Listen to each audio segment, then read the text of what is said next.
ஆண்டவராக இயேசு கிறிஸ்து அங்கே மறித்து விடுகிறார். அவரை சார்ந்தவர்களும் அவருடைய சீஷர்களும் அங்கே அதிர்ச்சியில் இருக்கிறார்கள். இவையெல்லாம் நடந்து விட்டதே, இனிமேல் நம்மை யார் இந்த இடத்திலே பொறுப்பாக கவனித்துக் கொள்வார்கள்?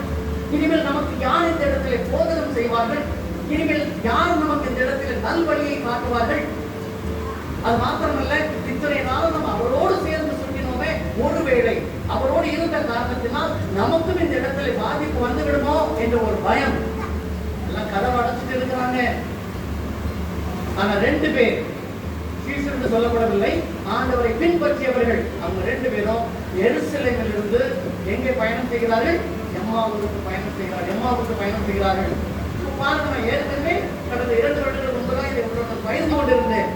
இவங்க பயணத்தை ஆரம்பிக்கின்ற பொழுது மார்த்தாளும் மரியாளும் ஆல்ரெடி விஷயத்தை வெளியே கொண்டு வந்துட்டாங்க. எப்படி? ஆண்டவர் உயிர்த்தெழுந்தார் அப்படின்னு. ஆனா இவங்களுக்கு நம்பிக்கை இல்லை. இவங்க எங்க போறாங்க? எருசலேமில் இருந்து எம்மாவுக்கு போறாங்க. எதுக்காக போறாங்க? தங்களை காப்பாற்றிக் கொள்வதற்காக. இன்னைக்கு நிறைய பேர் வந்து நம்மை காப்பாற்றிக் கொள்வதற்காக தான் நாம் யாரோடு இருக்கிறோம்? ஆண்டவரோடு இருக்கிறோம். காயினை போல, காயினுக்கு ஆண்டவர் என்ன கொடுத்தாரு? அடையாளத்தை கொடுத்தாரு இல்ல, யாரும் அவன் என்ன செய்யக்கூடாது? கை போடக்கூடாது அப்படின்ட்டு. காயின் என்ன பண்ணா? ஆண்டவருக்கு நன்றி உள்ளவனா இருந்தானா? இல்ல, அவன் தன்னுடைய உயிரை காப்பாற்றிக் கொள்வதற்காக, இந்த உலக பிரகாரமான வாழ்க்கையில தன்னையும் தன்னுடைய குடும்பத்தையும் காப்பாற்றிக் கொள்வதற்காக எங்கே போய் உயிர்த்தாக பார்க்கிறோம்னா, இடத்தை விட்டு இடம் மாறி போய் பாதுகாப்பா இருந்தா நம்ம பார்க்கிறோம். வாசிக்கணும், ஆதியாகமம் 4:14.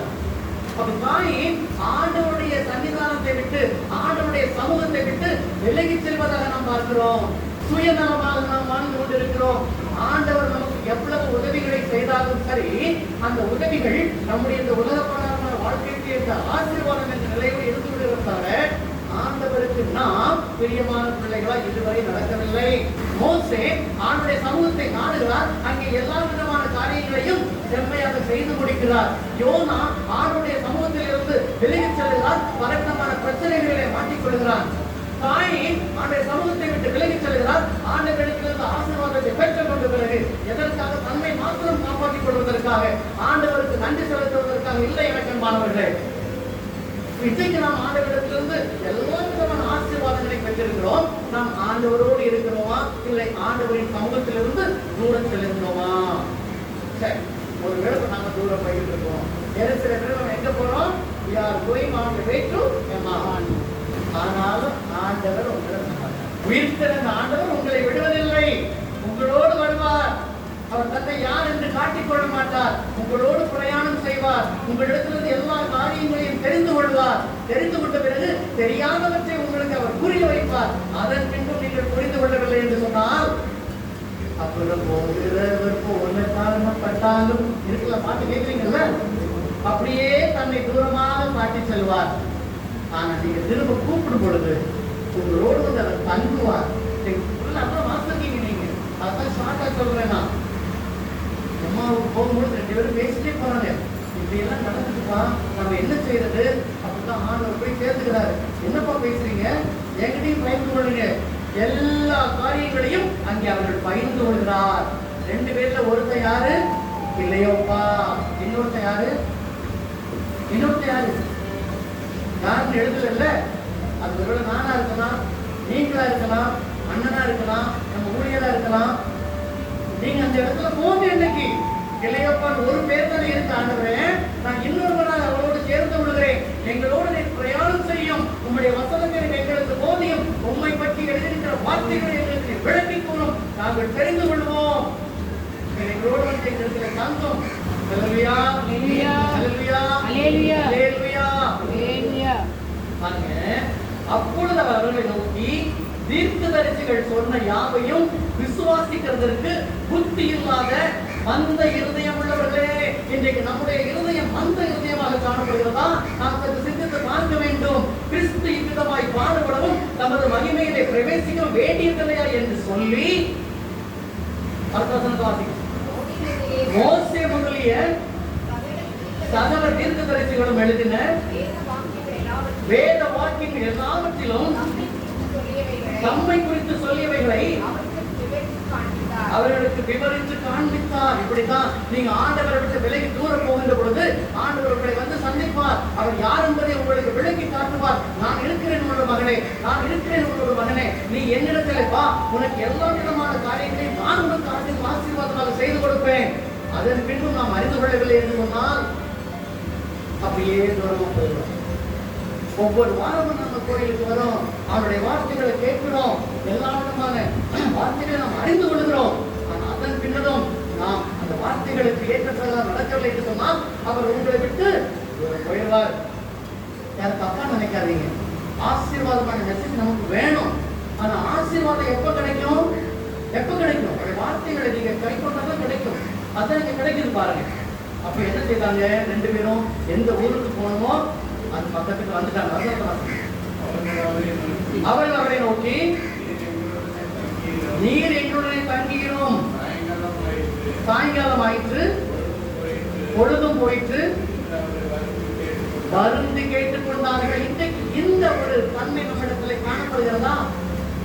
ஆண்டவரை வருந்தி நீங்கள் கேட்டுக்கொள்கிறீர்களா? என்னோடு தங்கும் ஆண்டவரே, என்னுடைய வீட்டிற்கு வாழும் ஆண்டவரே என்பதாக சகைவர்கள் ஒரு குணம் காணப்பட்டது. ஆண்டவரை நான் பார்க்க வேண்டும் என்பதாக. அவன் மாமியாகிய மனிதனாக இருந்தார். ஆண்டவரை தரிசிக்க ஆசைப்பட்டானவன்.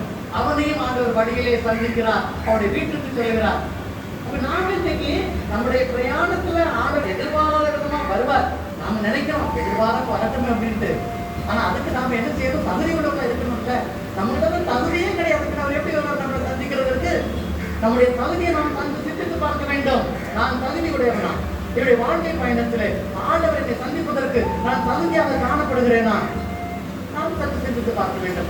ஒருவேளை நாம் தகுதி இல்லாதவர்களா இருப்போமே ஆனால் அந்த தடைகளை நாம் என்ன செய்ய வேண்டும்? நீக்கி போட வேண்டும். அல்லேலூயா. கூட வந்து நீங்க என்ன செய்யுங்க? நம்பிக்கைப்பா பொழுதாயிட்டு ராத்திரி ஆயிட்டு அப்பொழுது அவர் அவர்களுடைய தங்கும்படி உள்ளே போனார். சரியா? இப்ப நாம் இந்த பகுதியில வந்து அந்த கிளையப்பாவோட நம்மளை சேர்த்துக்கிடணும். நம்ம இவ்வளவு நாளும் ஆண்டவரை விட்டு தூரமா போயிட்டோம். எருசலேமில் இருந்து தூரமா எங்க போறோம்னாங்க? எம்மாவுக்கு போறோம். எருசலேம் வந்து நம்ம ஊரு, ஆண்டவருடைய இடம் வச்சுக்கோங்களேன். அதுல இருந்து நம்மை பாதுகாத்துக் கொள்வதற்காக தற்காலிகமாக ஒரு கிராமத்தை தேடி நாம போயிட்டோம். இப்ப அந்த இடத்துல நாம தங்கி இருக்கிறோம். அது நமக்கு சரியா இருக்குமா? சொந்த ஊர்லயே உங்களுக்கு பயம், அப்ப அடுத்த ஊர்ல உங்களுக்கு ஆபத்து இருக்குமா? இருக்காதா? இருக்கும். அதான் இன்டைரக்டா சொல்றாரு, நீ எம்மாவுக்கு போனாலும் நான் அங்கேயும் உன் கூட இருந்து என்ன செய்வேன்? காப்பாற்றுவேன். ஆமென். மாத்திரமில்லை, இப்பொழுது என்ன செய்கிறார்? அப்பத்தை எடுத்து விட்டு அவர்களுடைய பந்து இருக்கையில் அவர் அப்பத்தை எடுத்து ஆசீர்வதித்து அதை பிட்டு அவர்களுக்கு கொடுத்தார். அப்பத்தை பிட்டுன்ற பொழுது 30 வாசிக்கிறேன் பாருங்க. எப்ப கண்ணு திறக்குது? கிட்டத்தட்ட பிரயாணம் வந்து வேதாகமத்துல போட்டிருக்கிறது 7-8 மைல், கிலோமீட்டர் இல்ல, 1.25 கிலோமீட்டர்ல 1 மைல். கிலோமீட்டர் கணக்கு போட்டா கிட்டத்தட்ட ஒரு 12 கிலோமீட்டர் இருக்குன்னு நினைக்கிறேன். இப்ப 12 கிலோமீட்டர் 2 பேரும் நடந்தே வந்திருக்காங்க. அவருடைய வாழ்க்கை பயணத்துல நீங்க ஆண்டவரோட இருப்பதை நீங்கள் அறிந்து கொள்ளாமல், உயிர்த்தெழுந்த ஆண்டவர் நம்மோடு இருக்கிறார் என்பதை நீங்கள் விசுவாசியாமல், ஒருவேளை அவரை விட்டு நீங்கள் தூரமாக செல்லுகின்ற பொழுது அவர் உங்களோட பயணிப்பார், உங்களுக்கு பாதுகாவதாக. உங்களுடைய மனதில் என்னென்ன கவலைகள், என்னென்ன போராட்டங்கள், பிரச்சனை இருக்கிறதோ அவை எல்லாவற்றையும் அறிந்து கொள்வார். அதன் பின்னதாக தான் யார் என்பதை உங்களுக்கு அவர் உணர்த்துவார். ஒருவேளை நீங்கள் அவரை உணர்ந்து கொள்ளவில்லை என்றால் உங்களை விட்டு சற்று தூரமாக சென்று விடுவார். அதை அறிந்து கொண்டுதான் திரும்பமாக அவரிடத்தில் வந்து அப்பாவின் இடத்தில் வாரும் என்று அழைக்கின்ற பொழுது அவர் உங்களிடத்தில் வருவார். உங்களோடு அவர் போஜனம் பண்ணுவார். போஜனம் பண்ணுகின்ற பொழுது நீங்கள் அவர்களை அறிந்து கொள்வீர்கள். அப்பொழுது அவர் மறைந்து போவார். ஆனால் அதன் பின்னதாக அவருடைய பரிசுத்த ஆவி உங்களிடத்தில் எப்பொழுதும் இருக்கும், ஒரு நாளும் மறைவதில்லை. அல்லேலூயா, அல்லேலூயா, அல்லேலூயா. ஆண்டவரை அறிந்து கொள்கிறார்கள். உயிர்த்தெழுந்த இயேசு இவர்தான் என்பதை அறிந்து கொள்கிறார்கள். அறிந்து கொண்டு அவர்கள் வழியிலே நம்மளோடு பேசிக்கொண்டு வருகின்ற பொழுது நம்மிடத்திலே ஒரு பலம் உண்டாகவில்லையா, கொழுந்து விட்டு எரியவில்லையா என்று அவர்கள் உடனடியாக அங்கிருந்து கிளம்புகிறார்கள். வேதாகமத்தின் விளக்க புத்தகங்கள் தெளிவாக சொல்கிறது. திரும்பமாக செல்கின்ற பொழுது அவர்கள் 3-4 மணி நேரத்திலே எருசலேமை சென்று அடைந்தார்கள் என்பதாக நாம் பார்க்கிறோம். அல்லேலூயா, வாழ்க்கை பிரயாணத்திலே சோர்ந்து போகின்ற பொழுது, ஆண்டவர்களோடு வந்து தங்குகின்ற பொழுது, அவரை நீங்கள் அறிந்து ஏற்றுக்கொள்கின்ற பொழுது அந்த பிரயாணம் உங்களுக்கு இலகுவாக இருக்கும். நீங்கள் சீக்கிரமாக எதை செய்ய வேண்டுமோ அதை நீங்கள் செய்து முடிப்பீர்கள். எனக்கு பார்வர்களே, இன்னைக்கு நாம் எப்பேற்பட்டவர்களாக காணப்படுகிறோம்? ஆண்டவரை விட்டு தூரம் செல்கிற பிள்ளைகளாக காணப்படுகிறோமா? இல்லை, ஆண்டவரோடு நடந்து செல்லாம் காணப்படுகின்றோமா? நாம் சிந்தித்து பார்க்க வேண்டும்.